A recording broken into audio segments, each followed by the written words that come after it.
Bueno, como siempre, saludarlos, agradecerles su participación, un abrazo gigante a la distancia, que esperemos sean los últimos y pronto pase todo esto y nos volvamos a encontrar para entregarnos afecto desde cerca y en persona. Cambiamos los días, antes eran los lunes, hoy día es martes, y para conversar de un tema esencial para nuestra sociedad, un tema que en los últimos días ha estado muy sensible por el acontecimiento que sucedió el día sábado, el día viernes, cuando lanzan a este joven en la protesta en Plaza Italia, y por eso hoy este tema también cobra mucha fuerza para hablar sobre los niños, las niñas y los adolescentes. Y sobre todo pensando en el proceso constituyente y cómo vamos a abordar desde ahí la importancia que tienen nuestras niñas, niños y adolescentes en la nueva Constitución. Saludar, por supuesto, a todas y todos los dirigentes, vecinos de diversas comunas que nos acompañan en el día de hoy, por supuesto a la Red de Iniciativa, nos acompaña también el concejal Nicanor Herrera de la comuna de La Florida, la concejala Maite Virque de San José de Maipo, así que bienvenidos y bienvenidas todos a este encuentro. Hoy con dos interesantes y muy agradecidos por su participación, invitadas, nos acompaña la jueza de familia Mónica Geldres, y también nos acompaña Mónica Contreras, ella es especialista en políticas sociales de protección de la niñez y adolescencia, y también es encargada del área de incidencia en políticas públicas del Hogar de Cristo. Y por supuesto ya se va a incorporar, quien es parte también de estos encuentros como organizador, el senador Carlos Monte, quien es integrante en este periodo de senador de la Comisión de Niñez y Adolescencia, así que harto también tiene que decirnos en este encuentro. ¿Les parece entonces si comenzamos y le vamos a dar la palabra entonces a Mónica Geldres, como decíamos, jueza de familia, que le agradecemos que nos acompañe esta tarde? Mónica, le dejamos ahí la palabra. Bueno, muchas gracias por la invitación al senador Ana María, a los organizadores y a todos quienes están esta tarde hoy aquí presentes en esta vía virtual. La verdad es que la virtualidad ha permitido, si bien es cierto no estamos presentes, participar, diría yo, de mucho más de estos debates que antes era imposible por la distancia. Uno puede estar un día en Ecuador, ¿no? El otro día puede estar en Europa y estamos aquí juntos, y todo eso ha permitido, yo creo, que podamos conversar mucho más sin perjuicio de que la presencialidad es vital.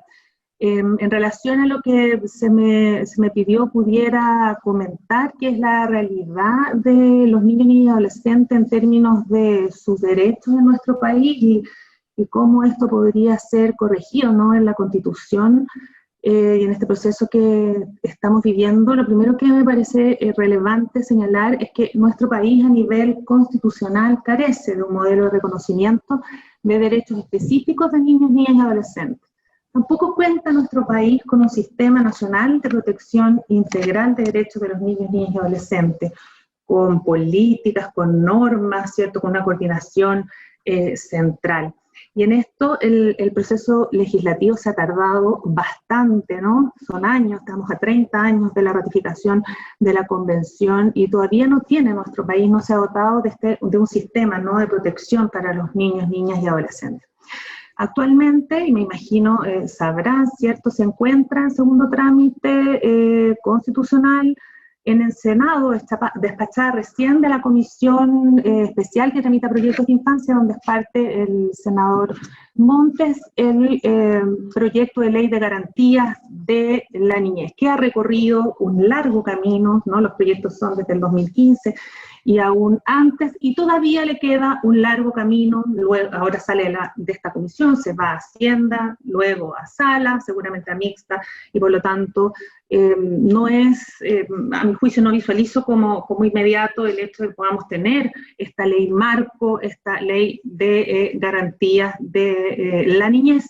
Lo que sí fue aprobado recientemente y es importante porque es un cambio, ¿no?, que se ha señalado también como una de las soluciones al problema o al diagnóstico que tenemos en la infancia, y es la ley que crea el nuevo Servicio Nacional del Servicio de Protección Integral, que separa, ¿no?, el CENAME, no me voy a referir al servicio que se crea en responsabilidad penal adolescente, pero sí a este servicio que viene a reemplazar, ¿cierto?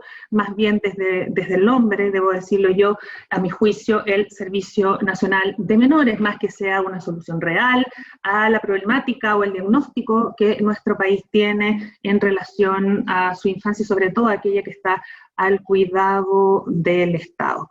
Y en relación al proceso de cambio que nosotros, es cierto, nuestro país viene realizando a través de, a raíz, diría yo, del curso constituyente que se originó en las masas, efectivamente, en octubre del año 2019, y que fue organizado, de cierto modo, de manera no improvisada, pero que fue capaz de obligar a un compromiso político partidista en cuanto a generar una nueva constitución, pero esta vez redactada por personas electas y con base, ¿no?, en el sentimiento popular de ser conscientes de que nosotros en nosotros reside efectivamente la soberanía. Entonces quiero partir haciendo un breve resumen del grado de cumplimiento de nuestro país en la adecuación legislativa a este tratado, no marco, y que es la Convención de los Derechos del Niño. Quiero referir algunas cuestiones relevantes de los proyectos de ley y del nuevo servicio. Voy a intentar también señalar aquellos intentos por establecer derechos y garantías en la Constitución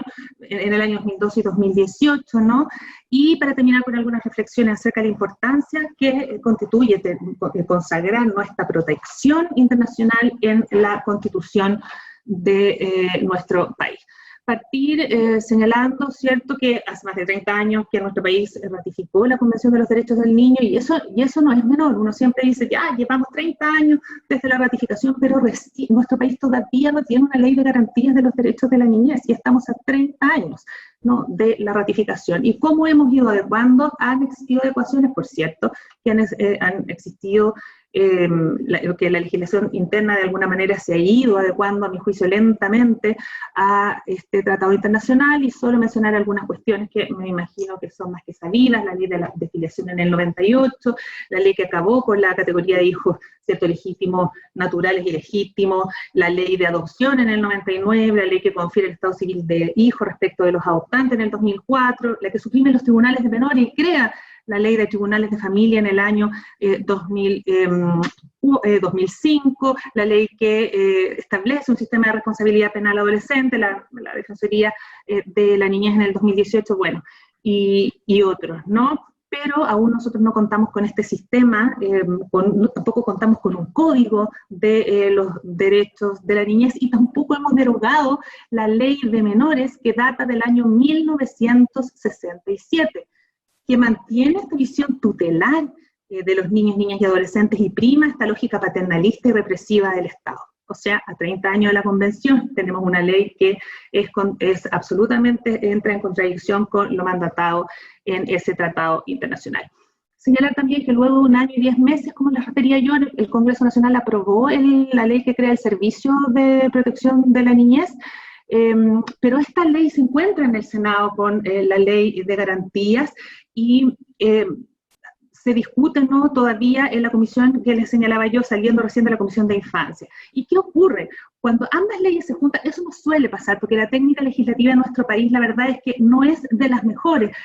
Hay proyectos de ley en infancia, uno está en la Cámara de Diputados, otro está en el Senado, luego cambian de Cámara, nunca se encuentran, y lo que uno revisa en una comisión se pierde luego cuando pasa al Senado, y además de eso se van tramitando los proyectos de ley por 4 años, luego llega otro gobierno, indicación sustitutiva, todo hacia atrás, y entonces eso es parte, ¿no?, de la problemática de por qué todavía nosotros no tenemos un marco general para nuestros niños, niñas y adolescentes. Pero ocurrió esta vez que sí se encontraron ambos proyectos de ley, que hubiese sido la oportunidad para haber tenido primero la ley marco antes que una parte de esta ley, o sea, de este sistema, ¿no?, que es el servicio que reemplaza el Sename, pero no, el Ejecutivo le da cierta urgencia a la ley del servicio, y sale primero la ley del servicio que divide Sename, quedando entonces rezagada la ley de garantía.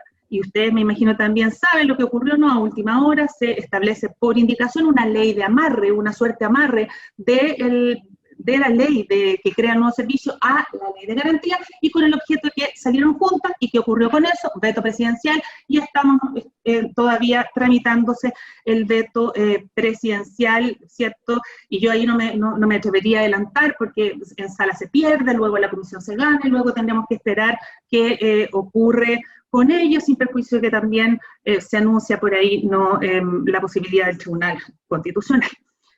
Ahora, a nuestro país se le ha observado internacionalmente violar grave y sistemáticamente los derechos humanos de los niños. Nosotros somos un país en que la ONU en el año 2018 refirió y concluyó que nuestro país violó los artículos 12, el derecho a la no discriminación, 3, 25, interés de respetar las normas por los encargados de protección, 4, medidas generales de aplicación, 6, derecho a la vida, el 9, el 12, el 18, el 19, el 23, el 24, el 28, el 31, el 34, el 37, etcétera. O sea, nuestro país no avanza pese a ser observado internacionalmente. ¿Y qué consideró la ONU respecto de nosotros? Nos dijo que existían 4 causas estructurales para esta violación que ellos estimaron grave y sistemática. Nosotros mantenemos, aún con la ratificación de la Convención de los Derechos del Niño, una visión tutelar de la infancia.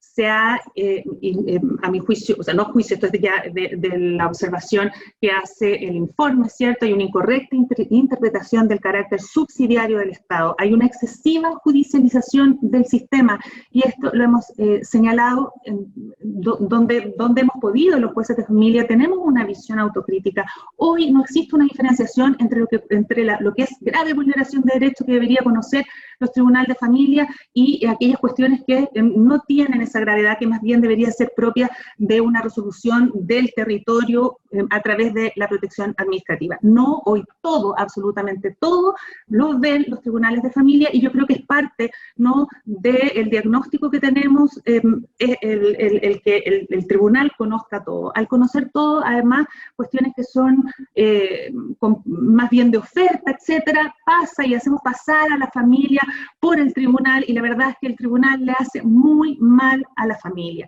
Y por eso esperamos que en esta ley de garantía, que tímidamente y a través de la misma tramitación de la ley se incorporó la protección administrativa, finalmente vea la luz de la forma que ha sido aprobado, al menos en eso, en la sala. Ahora, si uno es crítico, la verdad es que esta ley de garantía debió contemplar desde sus inicios, ¿no?, una protección diferencial, esta administrativa, local o comunal, de la judicialización o de lo que vemos en los tribunales de familia, porque esto se fue generando sobre la marcha. Entonces se fueron creando ahí o diseñando las oficinas locales de la niñez. Propio, a mi juicio, tendría que haber sido la presentación de una ley que se basara en estudios sobre la materia. Tenemos harto, ¿cierto? Hay que mirar para el lado, pero no, la ley no se basa en estudios, se hace sobre la marcha, y la verdad es que hemos visto cómo en actuaciones particulares, en generación de ofertas puntuales, como son las residencias de alta especialidad o las residencias familiares, ¿no?, que en definitiva lo que ocurre es que aquí se juega, a mi juicio, con el niño a ensayo y error al empezar a crear ofertas, modelos o instituciones que la verdad lo que hacen es generar al niño una victimización secundaria, en vez de ir generando procesos e instituciones basados en evidencia. Lo mismo ocurre en la tramitación de la ley, se establecen programas, se establecen líneas de trabajo, ¿no?, de intervención con los niños, y nada de eso se basa en programas robustos que puedan ir señalando cuál es la mejor alternativa para los niños, niñas y adolescentes. La ONU también nos señaló, cuestión que sabemos que hay insuficiencia de recursos humanos, técnicos y financieros dentro del sistema. Y, perdón, que el enfoque tutelar aún se mantiene en nuestro país. Quiero contarles que las listas de espera crecen año a año. Estamos hablando de miles de niños que esperan para una intervención, 13.000, 14.000, 15.000. Ayer la Comisión de Infancia de la Asociación Nacional de Magistrados se presentó ante la Corte Interamericana de Derechos Humanos en una audiencia temática, señalando, creo que eran aproximadamente 50.000 o menos, o sea, el 25-20% de los niños que requieren una oferta, que está en espera de una intervención o de algún programa de reparación.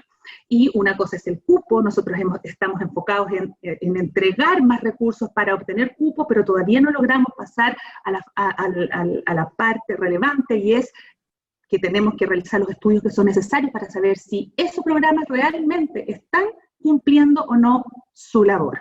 Y ahí estamos también un poco al debe. Cuando hablo de que el Estado tiene tercerizada la atención de los niños, niñas y adolescentes en un 99% de los niños que están en el sistema de protección, ¿cierto? Y en la administración directa está el 0,1%. Los niños han estado completamente ausentes del debate de ambos proyectos de ley, cuestión que tiene que revertirse en este proceso, ¿no? Que estamos empezando a vivir. Por último, en términos generales, me gustaría decir que también la tramitación, y es un problema que tenemos en nuestro país y que yo creo que también va a estar presente en lo que viene, la tramitación de estos proyectos de ley, sobre todo el de ley de garantía, está teñida de ideología. Todo intento por profundizar derechos, concretizar derechos, constituye ideología, sin tomar en consideración que ya son parte del ordenamiento jurídico y se vienen recogiendo en las sentencias que dictan al menos los jueces, ¿cierto?, de familia, pero es hora de plasmarlo en derecho con un mayor desarrollo. Ahí la tensión permanente que existe en el proyecto de ley, que existió en toda la tramitación del proyecto de ley de garantía, entre la autonomía y el derecho y deber preferente de los padres a educar a sus hijos, que fue elevado a principio, y que hay un profesor Isaac Rablat que habla de la cláusula del miedo. Cada vez que en la ley se intentó dar mayor autonomía, recorriendo la ley en distintos derechos, ahí estaba la cláusula del miedo tratando de limitar dicho principio. Y si uno pudiera revisar, se intenta a veces, a través de redacciones difusas, eludir los distintos conflictos que se van planteando en la ley para no tomar una decisión, y dejamos entonces los problemas centrales, ¿no?, sin definición, y eso después termina y redunda en los tribunales de familia. En relación a los proyectos propiamente tal, quiero señalar que a mi juicio estos dos proyectos no constituyen, aunque se aprobaran, ¿no?, siempre juicio que debió aprobarse la ley marco antes que la ley del nuevo servicio, no constituyen para nada que tengamos un sistema que venga a resolver los graves problemas que acabo de señalar y lo que se nos ha observado internacionalmente. Se crea una protección administrativa que no está propiamente definida, los derechos costó mucho ir incorporando derechos que no estuvieran muchas veces limitados, ¿no? No hay una mayor profundización de los mismos, todo lo que dice relación con las competencias de los tribunales, la competencia de la protección administrativa fue incorporándose a través de la tramitación del proyecto de ley, y además existen demasiadas materias que son dejadas a reglamento, cuestión que es bastante peligrosa, y hubiese sido importante que la ley se hubiese hecho cargo de ellas de alguna manera. En relación ahora sí a la constitucionalización del estándar internacional de protección de los derechos del niño, niña y adolescente, en nuestro país es habitual, ¿no?, que los conflictos de los derechos relativos a los niños se resuelvan teniendo como texto la Convención de los Derechos del Niño, que a través del artículo 5 de nuestra Constitución incorpora sus principios y derechos con rango supralegal de nivel constitucional. Para algunos podría esta situación cumplir cabalmente con la idea de que entonces no tenemos problema de jerarquía con los derechos de los niños, niñas y adolescentes. Sin embargo, esto no es así. Solo para un ejemplo, el Tribunal Constitucional escasamente ha recopilado jurisprudencia organizada y que uno pudiera llamar sistematizada acerca de los derechos de los niños, niñas y adolescentes. Las Cortes de Apelación y Suprema tampoco poseen una jurisprudencia coherente. Y aquí me gustaría detenerme porque ¿por qué las Cortes no conocen? Porque los niños, niñas y adolescentes no tienen asegurado hoy en día el derecho a la representación jurídica. Y es más, esta familia que se ve enfrentada al Estado, al tener la norma en los tribunales de familia que no requieren abogado para comparecer en las audiencias, permite que en definitiva se tomen las decisiones sin que exista ningún control. En ninguna otra judicatura el juez corre solo. No, el juez tiene siempre un control que es el que va haciendo el abogado, cuestión que no ocurre en las causas por medidas de protección de niños, niñas y adolescentes, y tampoco ocurre en las causas por violencia intrafamiliar. Por eso es determinante consagrar esta figura de, primero, eliminar esta norma, ¿no?, para que se pueda o deba asistirse a las audiencias con las familias representadas y que los niños, niñas y adolescentes también tengan una representación. Fue sumamente complejo incorporar este derecho en la ley, se intentó como principio, no como derecho tampoco, luego se incorporó por ahí por la Oficina Local de la Niñez en su procedimiento y entiendo, finalmente logró consagrarse como derecho, pero tenemos que ver qué es lo que pasa con este derecho finalmente en la tramitación de la ley. Si bien es cierto, nuestro ordenamiento está constitucionalizado desde la óptica de los derechos de los niños, niñas y adolescentes, no se ha consagrado en la Carta Fundamental alguna forma que dé cuenta de un modelo de reconocimiento de derechos, sea estableciendo estándares de protección, como lo hacen algunos países. De más está decir que Chile es uno de los pocos países que no tiene consagrados los derechos de los niños, niñas y adolescentes en la Constitución, o a través de ir definiendo ciertos derechos ya específicamente.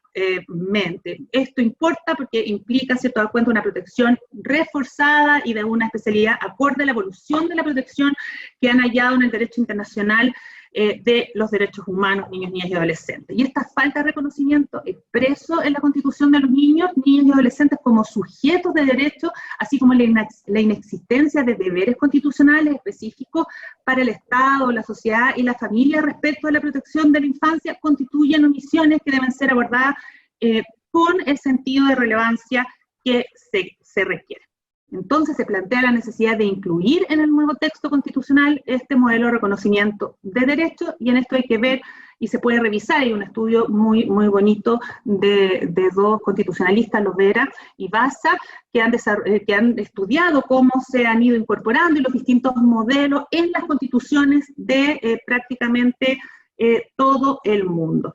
Y, como señalé, una alternativa pudiera ser que incluyéramos en la nueva Constitución un conjunto de estándares de protección en clave de principio y que oriente la interpretación y que vayan desarrollando derechos concretos, y así estándares como los de igualdad de los derechos del niño, niña, adolescente en la familia, sin discriminación por filiación, tipo de familia, género, etcétera, o reconocimiento de su estatus de sujeto de derecho, el interés superior del niño como principio estructurante, o la consideración de deberes y obligaciones constitucionales de los padres y otros adultos relevantes. Y no como el proyecto de ley de garantías que eleva a punto de anular derechos de niños, niñas y adolescentes o ir limitándolos a través de esta cláusula del miedo que les he señalado. Para mí son elementos básicos para el debate que va a tener, ¿cierto?, constituyente que se iniciará próximamente.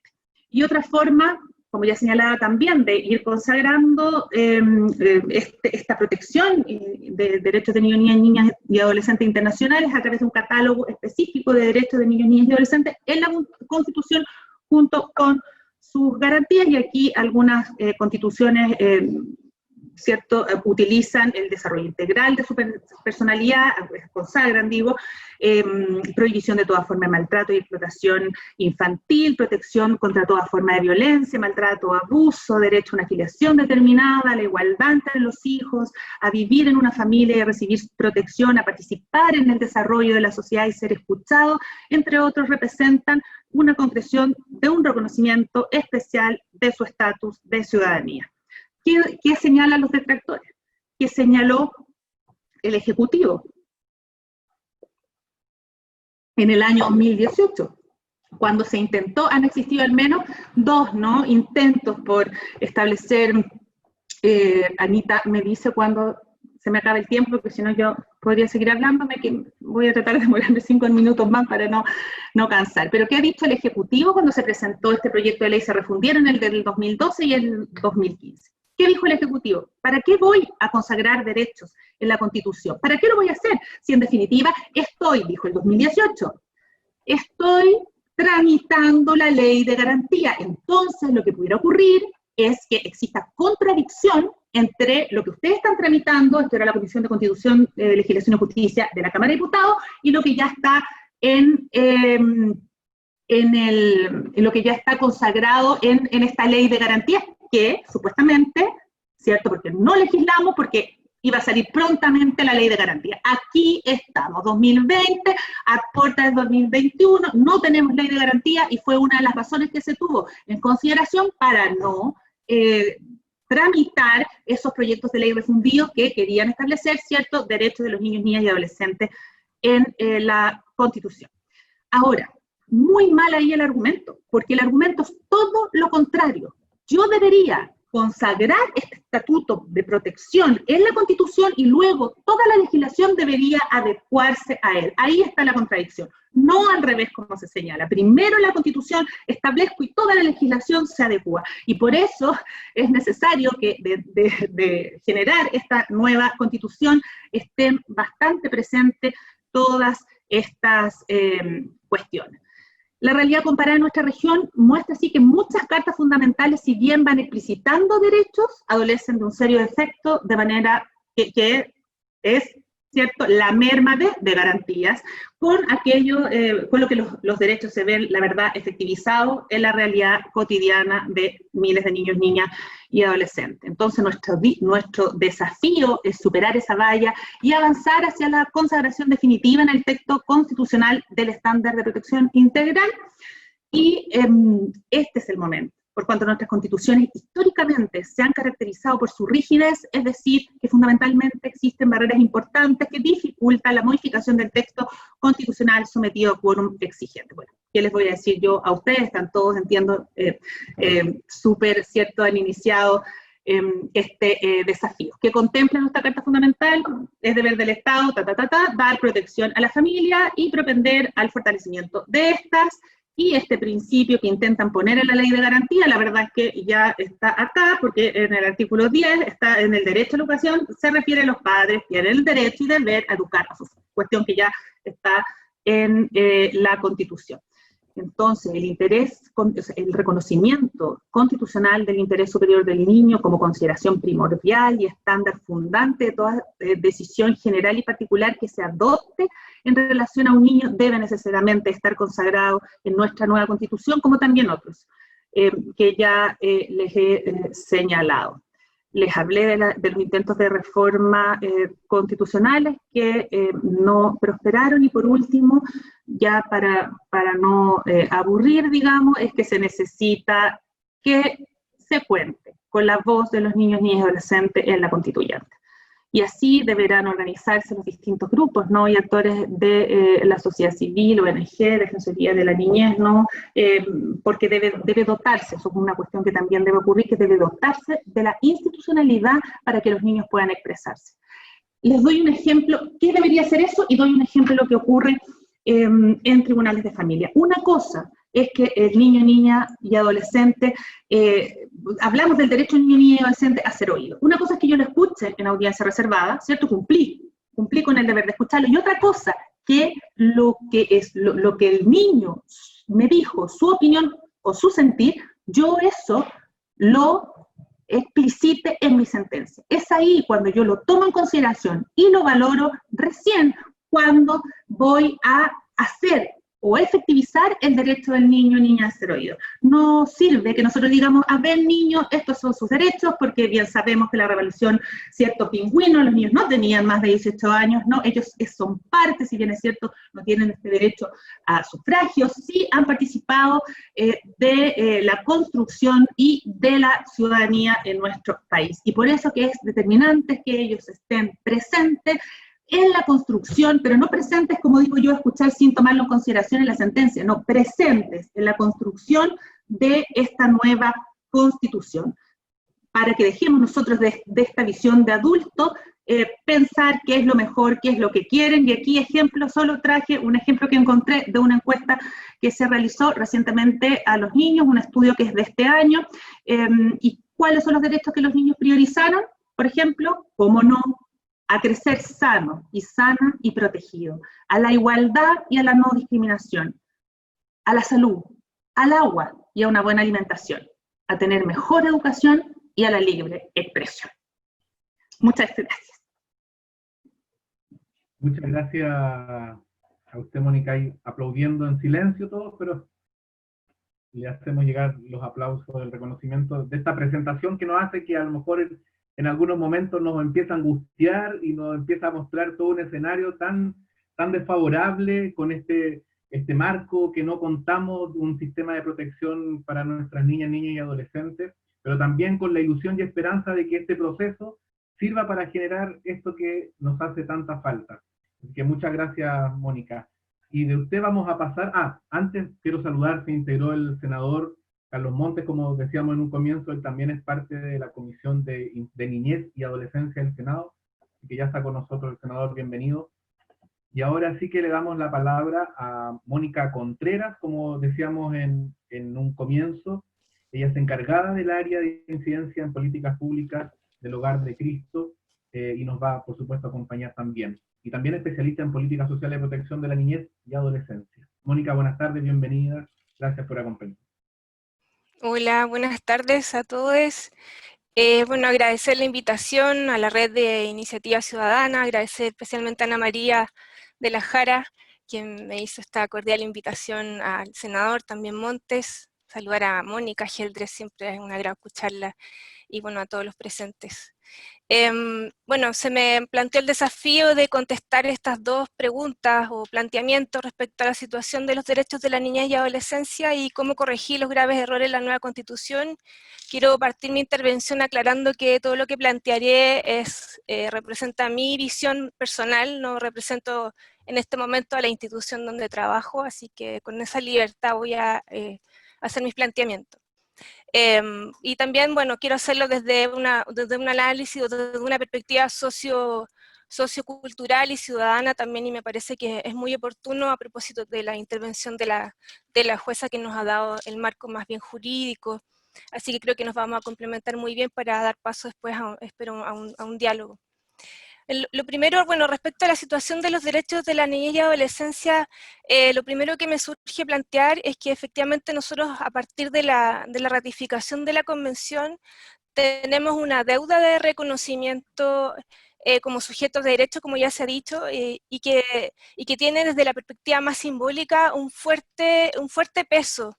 Yo quiero recordar de que esa ratificación que hizo el Estado de Chile a la Convención de los Derechos de la Niñez ocurrió 5 meses después que asumió el presidente Elwin. O sea, estábamos a 5 meses de iniciar oficialmente, ¿no es cierto?, el retorno a la democracia, y con ello, por supuesto, una serie de promesas, sueños que se iniciaban con ese retorno a la democracia, promesas que en el fondo iban, ¿no es cierto?, con un programa de gobierno, alianzas políticas que confluían, una agenda también de restitución de derechos humanos a partir de las violaciones y las graves vulneraciones de derechos que se habían vivido durante la dictadura. Y por tanto es bien significativo mirar esa ratificación a 5 meses de la vuelta a la democracia desde esa perspectiva, porque eso hace que el no haber cumplido, ¿no es cierto?, con los pasos siguientes, como bien lo decía la jueza Mónica, de poder entonces a continuación generar un marco y establecer un sistema de garantías de los derechos humanos de la niñez, efectivamente tiene un peso y una perspectiva tal vez de análisis distinta, desde esa perspectiva más bien histórica y desde una perspectiva más bien sociopolítica. Por tanto, ahí, desde esa mirada, uno podría decir que nosotros hemos negado la dignidad de los niños, niñas y adolescentes a partir de la ratificación de los derechos que estaba consagrada con esta ratificación de la Convención. Y es negarle la dignidad a un grupo no menor, además, si lo queremos ver desde el tema, más bien desde el peso específico de las poblaciones, que a veces no es lo más importante, un número no menor. Los niños, niñas y adolescentes representan el 24,2% de la población total del país. Por tanto, también pensar desde la perspectiva del peso específico que tienen, ¿no es cierto?, en la realidad nacional, es importante considerar que esta negación de su presencia, de su capacidad de incidir, ha sido de manera permanente, y en eso, bueno, la responsabilidad es del mundo adulto y no es una responsabilidad que está fuera, ¿no es cierto?, solamente en el ámbito político-institucional, está también, es una responsabilidad que está también dentro de nuestro espacio personal, privado. Por tanto, cuando hablamos de estos temas, también la invitación es a poder mirarlo desde la perspectiva también familiar, social, comunitaria, desde nuestros propios espacios, ¿no es cierto?, familiares, y no solamente desde los espacios o desde la mirada más bien técnica que podría en el fondo pensarse. Porque estamos hablando, por tanto, de que lo que hace falta acá es efectivamente avanzar hacia un cambio cultural profundo, donde podamos derribar las barreras que establece el autocentrismo que tenemos instalado en este país y que se va afianzando y se va reafirmando cada vez que se posterga efectivamente la promulgación de una ley de garantía. Y en eso quiero reflejarlo con exponiendo algunos temas y señalando algunos datos también, como para ir ilustrando un poco esta afirmación. Esta ausencia de ley de garantía, como muy bien lo graficaba Mónica, efectivamente lo que viene a hacer o viene a reflejar es la ausencia finalmente de un Estado que garantiza o es capaz de garantizar los derechos humanos de los niños, niñas y adolescentes, y finalmente lo que hace es reafirmar de que no da lo mismo el lugar donde nazco o el género que tengo o la orientación sexual o la identidad de género que me caracteriza, digamos, o sea, está muy determinado el nacer y crecer dependiendo del lugar a donde pertenezco. En Chile no somos todos iguales, de acuerdo y en función de esta falta, ¿no es cierto?, de garantía en los derechos y la falta de pisos de protección. Hay que reconocer, sí, y como muy bien lo describió Mónica, que han habido avances importantes, y desde la perspectiva inclusive de la superación de la pobreza, los avances han sido significativos. O sea, desde el 2006 al 2017, que fue la última CACEN, bajamos en los datos de pobreza desde el 29% aproximadamente a un 8,6%, que fue la última medición, estoy hablando de pobreza en general. Y no obstante, claro, ya llegamos a un punto de inflexión donde efectivamente tenemos un nudo crítico que resolver, una pobreza estructural que da cuenta de un nivel de desigualdad que cada vez más, ¿no es cierto?, nos demanda poder hacer reformas estructurales y que básicamente también es lo que nos ha llevado al punto de hoy, finalmente al estallido social, a esta necesidad y esta demanda de la ciudadanía que fue además activada y nuevamente movilizada, además por una población joven, una población menor de 18 años. Los estudiantes secundarios, como así, también han dado señales de ser sujetos políticos en otros momentos de nuestra historia.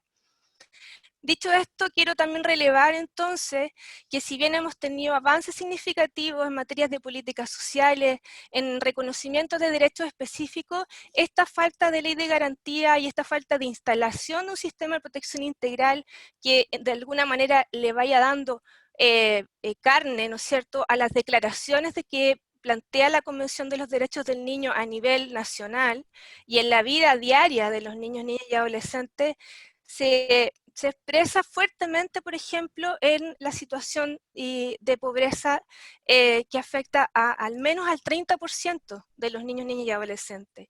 O sea, de este grupo que yo les decía de 24% de la población, que son alrededor de 4.200.000 y fracción niños, niñas y adolescentes, al menos un 30% vive en situación de pobreza multidimensional.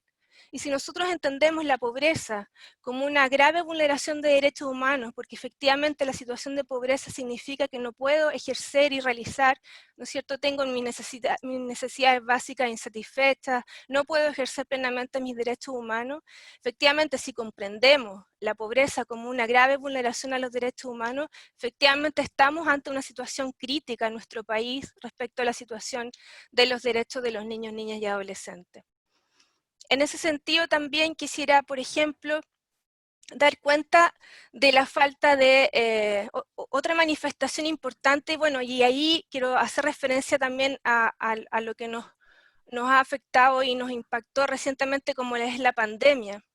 Eso dejó muy en claro y muy desnudo el país, ¿no es cierto?, que tenemos, desde la perspectiva de este Estado que no es capaz de garantizar los derechos de los niños y niñas. Si se dan cuenta, esta falta de integralidad, de una respuesta articulada que tuvo el Estado para enfrentar la pandemia. Cuando nosotros vamos a la teoría del enfoque de derecho de la niñez, se habla que el Estado es el principal garante de los derechos de los niños. No obstante, cuando pensamos en ese gran concepto, en esa gran nomenclatura, uno en realidad tiene que desmenuzar la palabra Estado garante. Y en nuestro caso, ese Estado garante se desmenuza en distintos niveles de gobernanza, desde el nivel central al nivel local. Y en el caso de nuestro país, efectivamente, nos dimos cuenta a propósito de la pandemia que nuestro Estado no está integrado, y menos a la luz o en la perspectiva de poner a las personas y menos a los niños y niñas al centro del interés. O del mejor interés. Y eso quedó muy en evidencia a propósito de la crisis sanitaria, cuando fueron los alcaldes, ¿no es cierto?, en disputa con el nivel central los que finalmente tuvieron que tomar las riendas ante un gobierno que se vio lento en la respuesta sanitaria y se vio claramente la desarticulación que existía de las comunicaciones en la definición de la estrategia en la respuesta sanitaria entre el nivel central del Estado versus el gobierno local. Por tanto, ahí hay un desafío interesante y una evidencia más de la falta y ausencia de este sistema de protección integral que, si existiese realmente instalado, debiera de alguna manera ir tendiendo esta integración para poder efectivamente dar cuenta de que daría lo mismo entonces donde yo nazco y donde yo crezco, si efectivamente existe una armonía y una mirada conjunta desde una perspectiva de Estado garante de los derechos de los niños y niñas. Y la pandemia también nos mostró que existen muchas brechas que están afectando la realidad y la vida de los niños, niñas y adolescentes. En el caso del tema educacional, lo vimos mucho como un tema fuerte en la agenda pública, y lo vemos hasta el día de hoy, ¿no es cierto?, el debate si se vuelve o no se vuelve a clase, y la verdad es que ahí en ese debate nos dimos cuenta que que la virtualidad no era un derecho garantizado, digamos, y toda esta sociedad de la información y el tema de la virtualidad se volvió también un privilegio. También nos dimos cuenta de que tener un computador, tener acceso a internet, era parte de los privilegios de nuestra sociedad, y que muchos niños, niñas y adolescentes no tenían acceso y ninguna posibilidad de poder continuar clases virtualmente. Y la primera propuesta que hizo el Ministerio de Educación fue esa: continuar estudios a través del tema a distancia y de manera virtual. Entonces también ahí se fue mostrando, ¿no es cierto?, cómo la pobreza golpea fuerte distintos ámbitos de la vida de los niños y niñas, y estas brechas que se van ocultando a propósito de los grandes números.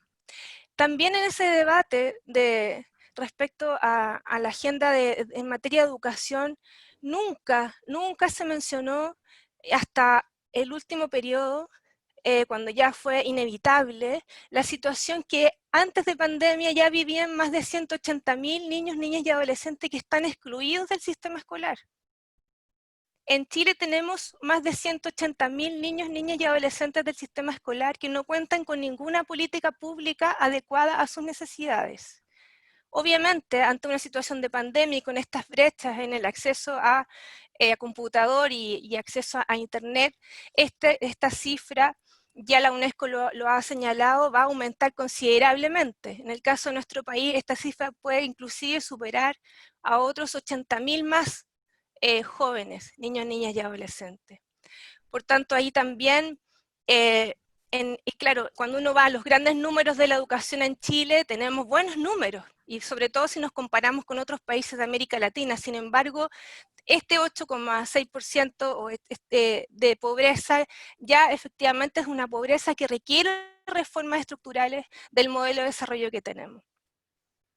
Dicho esto, también, bueno, la pandemia también, como señalo, nos fue develando como yo decía, esta insatisfacción de necesidades básicas.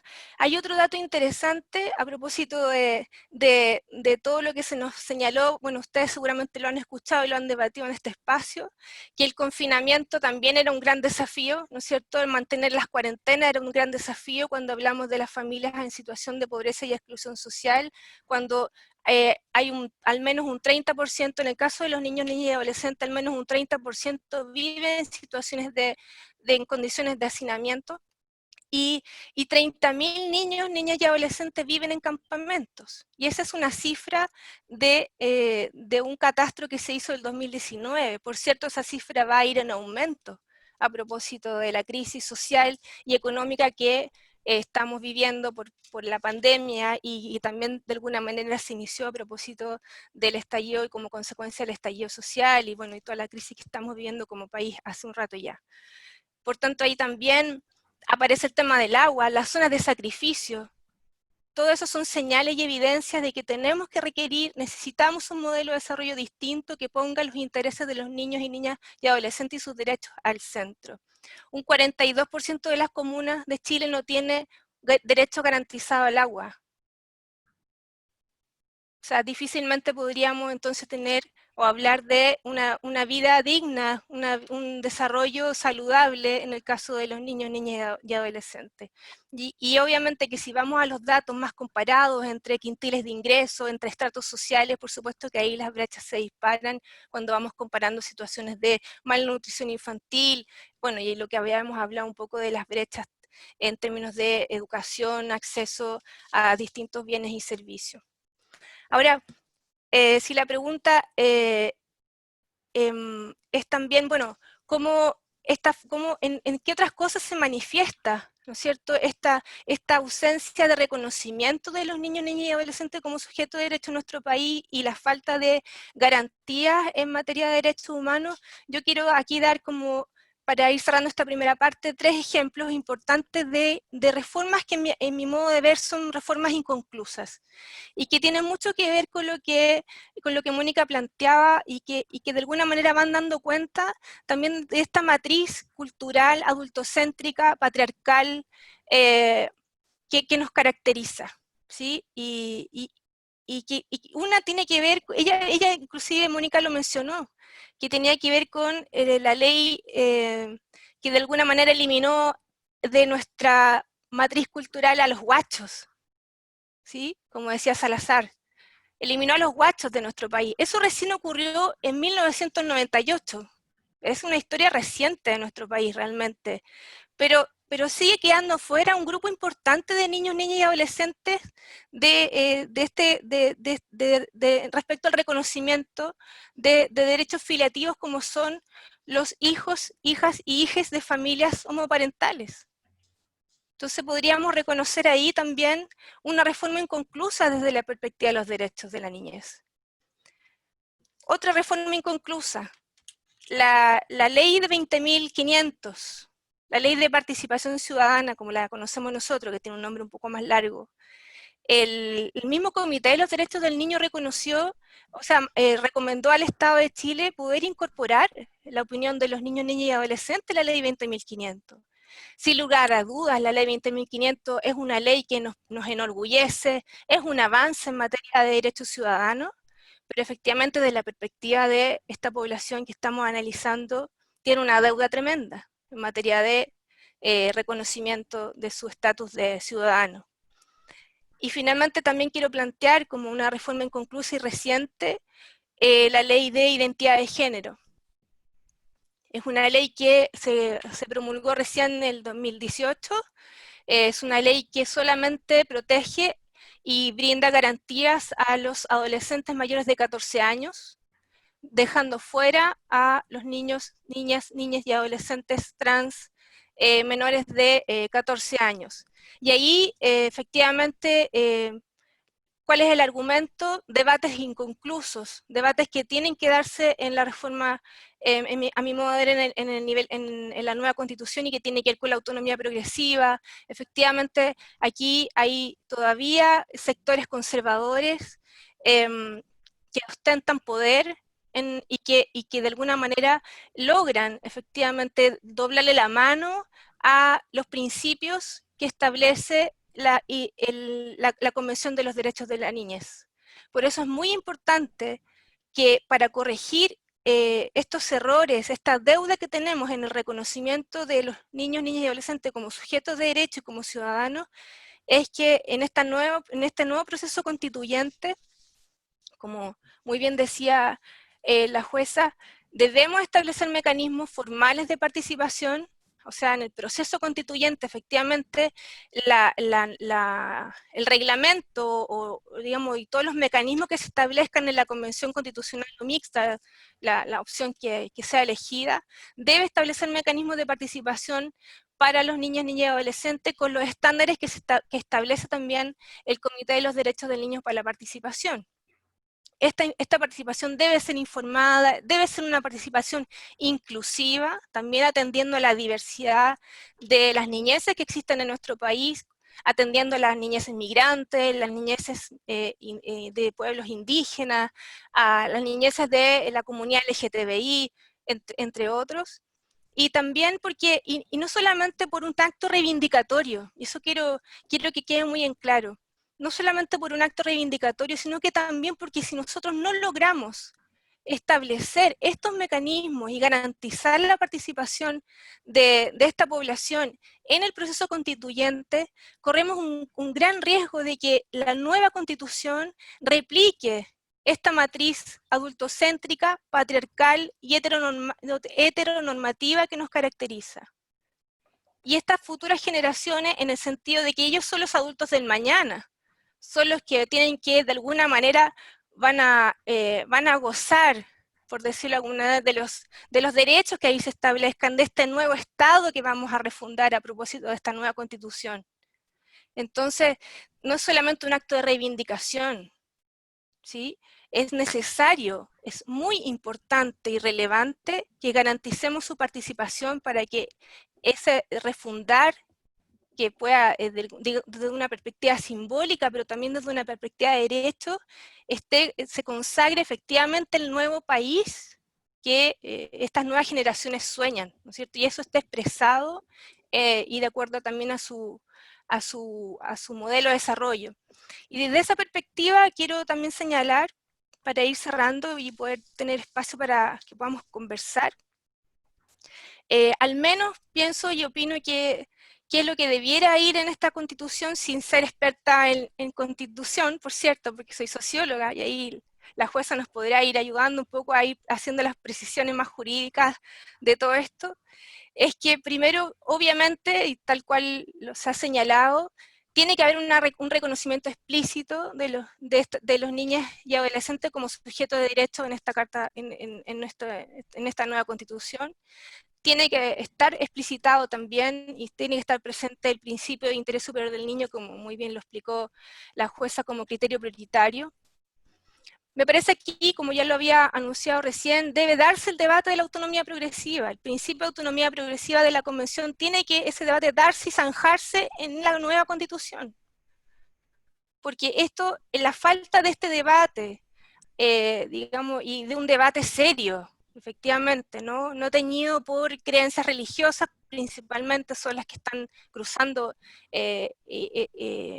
y estas alas más conservadoras, ¿no es cierto?, y prejuicios, y etcétera, debe darse, desde mi perspectiva, en este proceso constituyente, y zanjarse, ¿sí? Zanjarse en la nueva Constitución, a la luz, por supuesto, de las orientaciones y los estándares de derechos humanos del sistema internacional y lo que está establecido ya en la Convención.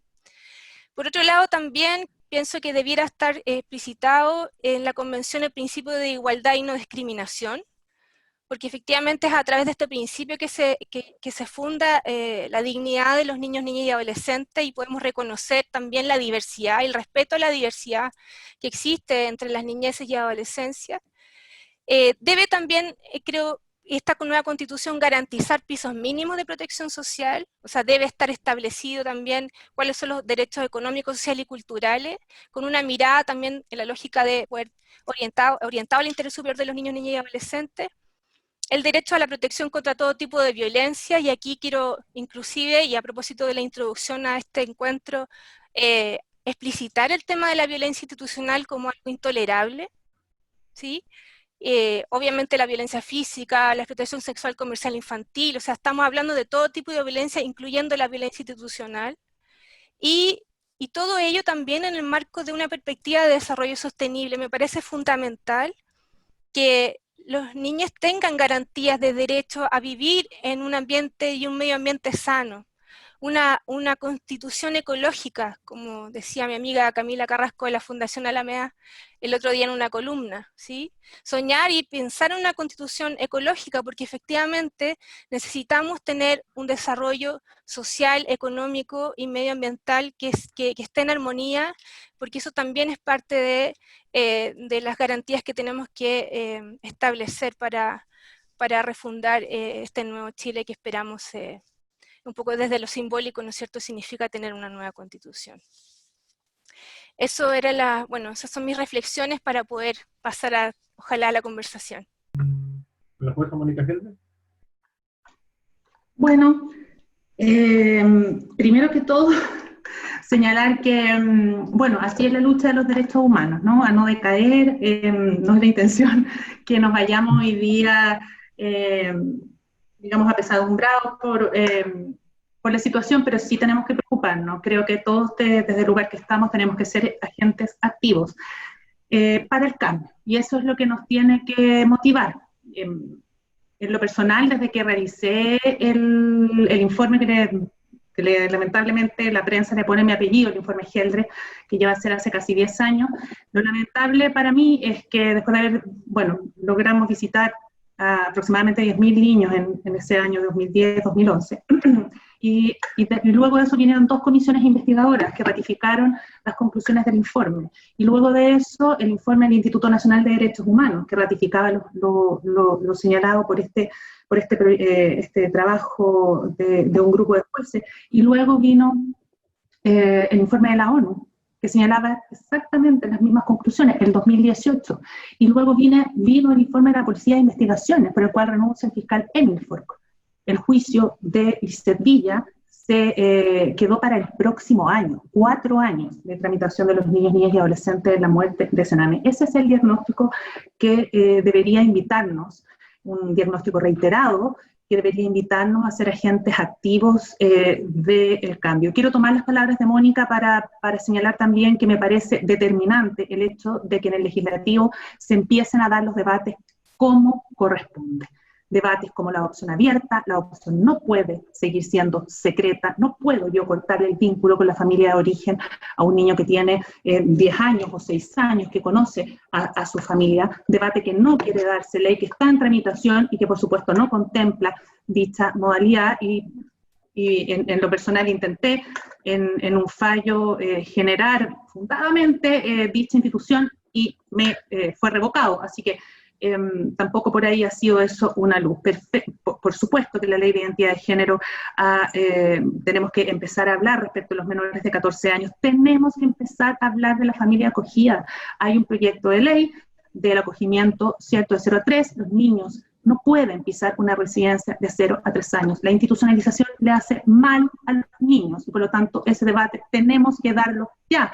¿Y qué es lo que generalmente ocurre? Que se dice en el Congreso, empecemos a dar los debates técnicos, y eso es lo que debería empezar a darse, no como prejuicios, como ha señalado Mónica, es que no van a haber familias acogedoras. Muy bien alguien ha señalado acá, Chile, yo creo que frente a un llamado, todos, ¿cierto?, o gran parte, o un número importante, no lo sé, vamos a ser capaces de acoger a un niño, niña y adolescente, pero no es antes tratar de paralizar la ley, porque resulta que alguien hace una afirmación como que en Chile no va a existir la posibilidad del acogimiento familiar, y por eso es tan importante que miremos para el lado, por supuesto, que tenemos que aterrizarlo, ¿cierto?, a nuestra cultura, pero tenemos que mirar lo que ha ocurrido en otros países cuando se legisla. Tenemos que legislar en base a la evidencia, en base a estudios, y eso no es en algunas ocasiones, o más de algunas ocasiones, como se da el debate legislativo. Tenemos que hablar de la autonomía progresiva, tenemos que dar ese debate, me parece también. Ahora, estaba tratando de buscar el dato, pero era más de un 25%, creo que las listas de espera van en un 40%, le puedo mandar a Anita el informe que expuso ayer en la Comisión de Infancia ante la Corte Interamericana de Derechos Humanos, pero entiendo que era más de 50.000 niños en lista de espera. Alguien decía muy bien que son 2 años. Eso nos tiene que doler, por supuesto que nos tiene que doler, porque además, cuando yo dicto una sentencia y pasan 2 años, lo más probable es que esa situación de vulneración del niño se haya cronificado, ¿no? Y lo que ha ocurrido, y lo que me tocó también en un proyecto que vimos más de 15.000 derivaciones de los tribunales de familia a la red, era que cuando el niño lograba el programa ya no era sujeto de atención de ese programa, porque su vulneración había aumentado, por lo tanto ya no era posible que trabajaran con él en un programa de intervención breve, entonces ahora necesitaba uno cuya intervención fuera mayor. Esas cosas no pueden seguir ocurriendo, no pueden seguir ocurriendo.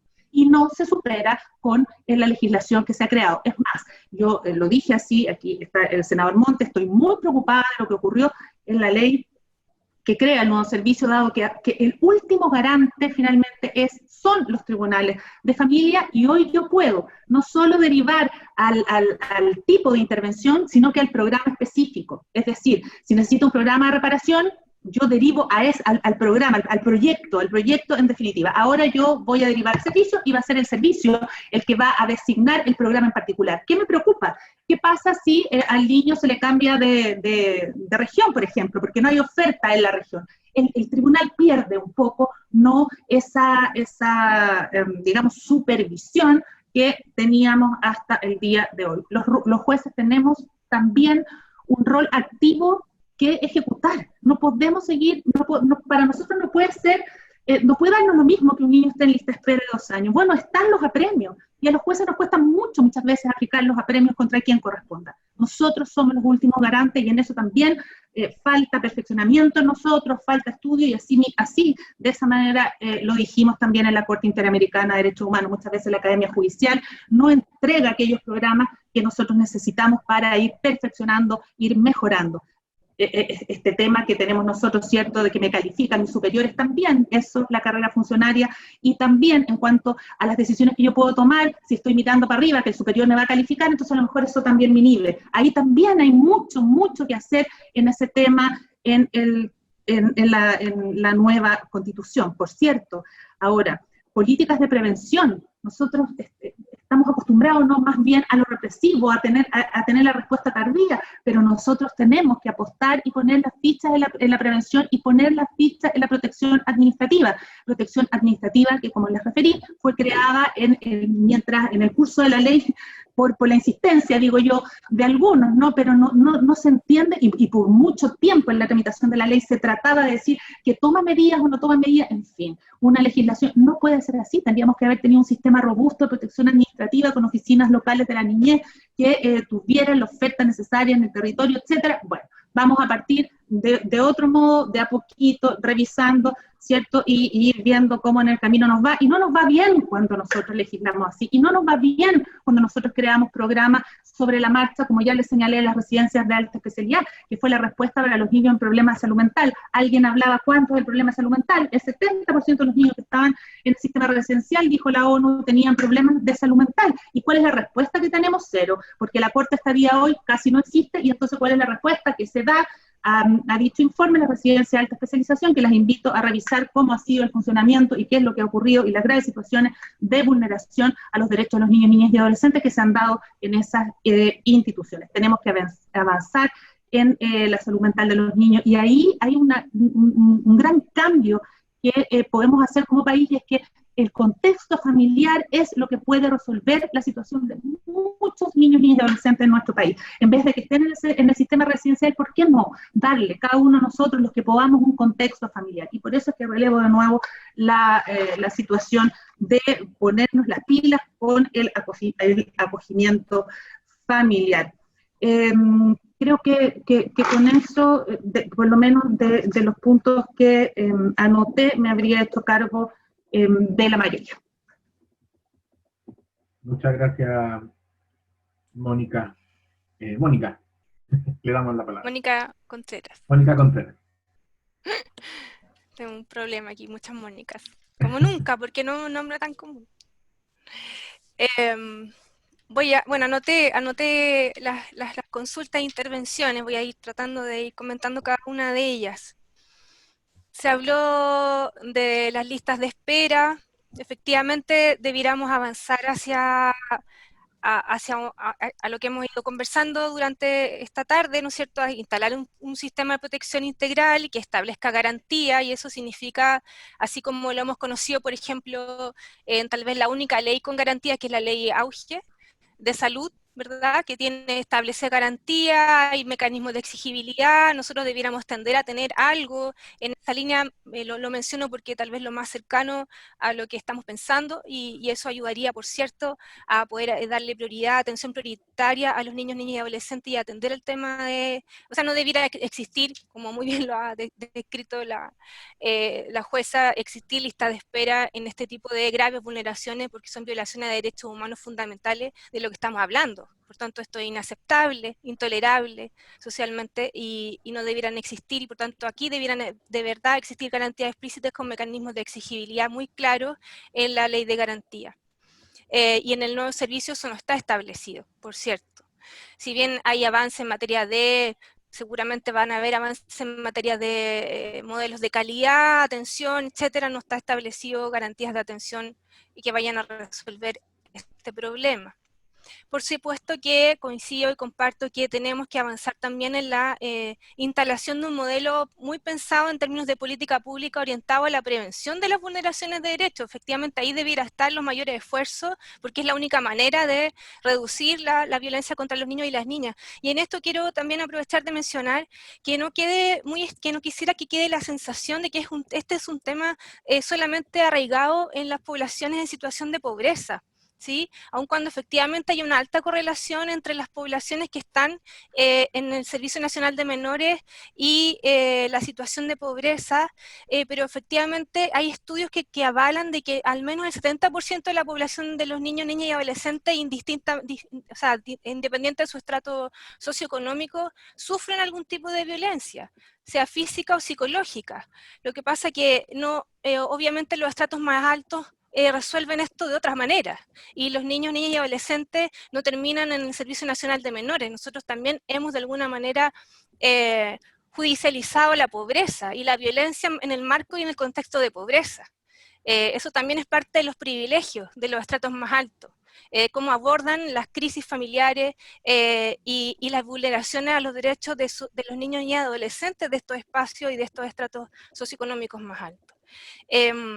Y eso también lo planteo porque desde esta perspectiva revisaba, a propósito de este encuentro, volví a revisar la CACEN del 2017, y hay un dato bien interesante respecto a, hay una pregunta de la CACEN específica sobre el informe de niños, niñas y adolescentes respecto a la presencia. Le preguntaron a los hogares sobre si ha presenciado o vivido, lo anoté acá en mi cuaderno, situaciones de violencia en el sector de residencia. Y me llamó la atención que el primer quintil expresaba que un 49,2% había presenciado situaciones de violencia, y el quinto quintil, el quintil más rico, ¿no es cierto?, de nuestro país, un 36,5%. Hay una diferencia, por cierto, de un 10%, pero las brechas aquí no son tan grandes como en otros temas cuando uno analiza el estudio de la CACEN. Cuando uno va a mirar los datos de la CACEN respecto a ocupación del jefe de hogar, las brechas son altísimas. Lo que yo les había mencionado respecto a la malnutrición, por ejemplo, entre el primer quintil el 20% hay malnutrición versus el quinto quintil que tiene solamente un 11%. En cambio, en los temas de violencia, la brecha se reduce, ¿sí? Entonces, lo que quiero decir con esto, que el tema de la violencia contra la niñez y adolescencia es un tema transversal. Y eso es una alerta en el sentido de que cuando tengamos que dar este debate, no tenemos que necesariamente poner el foco solamente en la reforma del CENAME. Tenemos que efectivamente demandar la instalación de un sistema de protección integral de los derechos de la niñez, porque ese sistema de protección integral lo que va a venir a hacer es velar por los derechos universales de todos los niños, niñas y adolescentes del país. O sea, efectivamente velar por la protección integral de los 4 millones y fracción de niños, niñas y adolescentes, y evitar efectivamente que lleguen a ingresar a protección especial o que requieran de esta protección reforzada de parte del Estado, ojalá la menor cantidad de niños, niñas y adolescentes que hoy, en el caso de los niños que están ingresando al Sename, representan más o menos el 5% de la población de niños, niñas y adolescentes. Dicho esto, quiero también hacerme referencia a algunas cosas específicas que consultaron. Julio nos hablaba del piloto sobre los niños que tenían algún adulto significativo privado de libertad. Yo te puedo contar, Julio, que ese programa hoy en el gobierno de la presidenta Bachelet se transformó en un programa ya de política pública que se llama el programa Abriendo Caminos, y es parte del subsistema de seguridad y oportunidades, que es parte del sistema de protección social, que todavía sigue en el Ministerio de Desarrollo Social. Y bueno, es un programa que ha ido avanzando en el sentido de ir instalando también una perspectiva de derecho, y aquí también quiero hacer referencia a que el Ministerio de Desarrollo Social también tiene, por ejemplo, y me gustó mucho tu intervención, porque en el tema de las niñas, cuando yo hablo de niñeces, lo que quiero también provocar es que abramos la mirada también, aquí es que esa diversidad es amplia. Hay distintas situaciones también en la situación de los niños, niñas y adolescentes, y en la situación de sus derechos humanos y en el contexto familiar en que ellos se desarrollan. Uno de ellos es, por ejemplo, la realidad de los niños que nos muestra Julio, de los niños que tienen un adulto privado de libertad.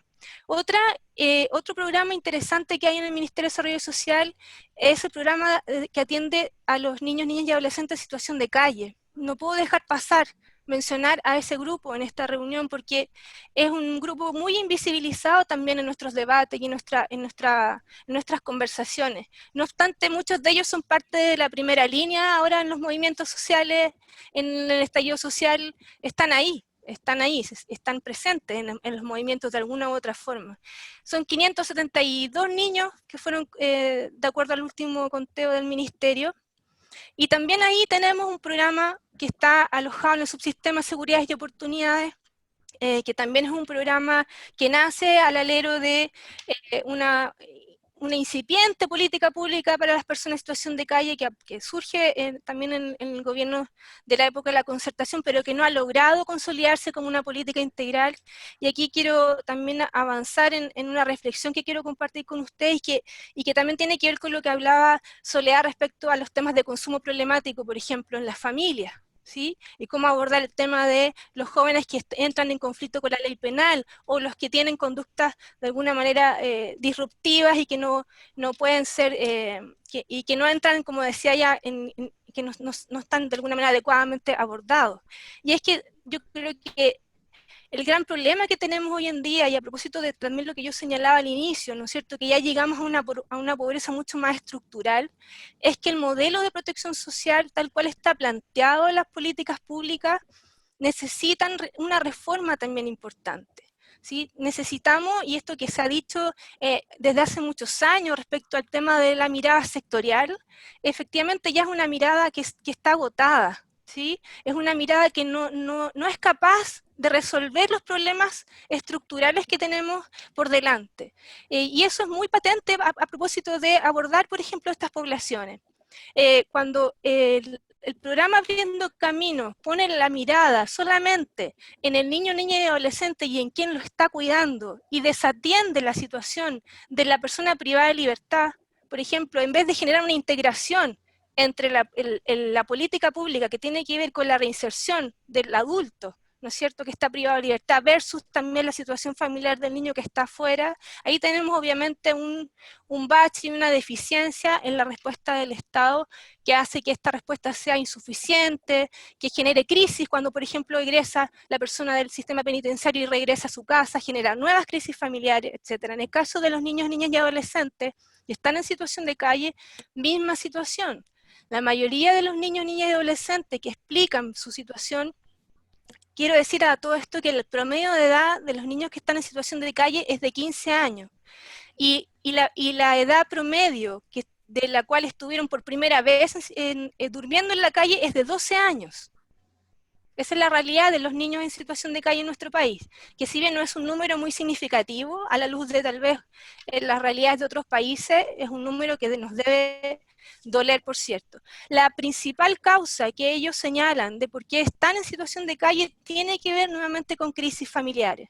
Entonces, cuando yo planteo una mirada de Estado que más bien está focalizada en ya abordar las vulneraciones de derechos y no en la prevención, cuando planteo políticas públicas que están demasiado focalizadas en un problema y no ve, digamos, la integralidad de la situación familiar, por cierto que son respuestas limitadas, extremadamente focalizadas y que finalmente no resuelven de manera sostenible la realidad y no permiten restituir efectivamente o garantizar el ejercicio de los derechos de los niños y adolescentes.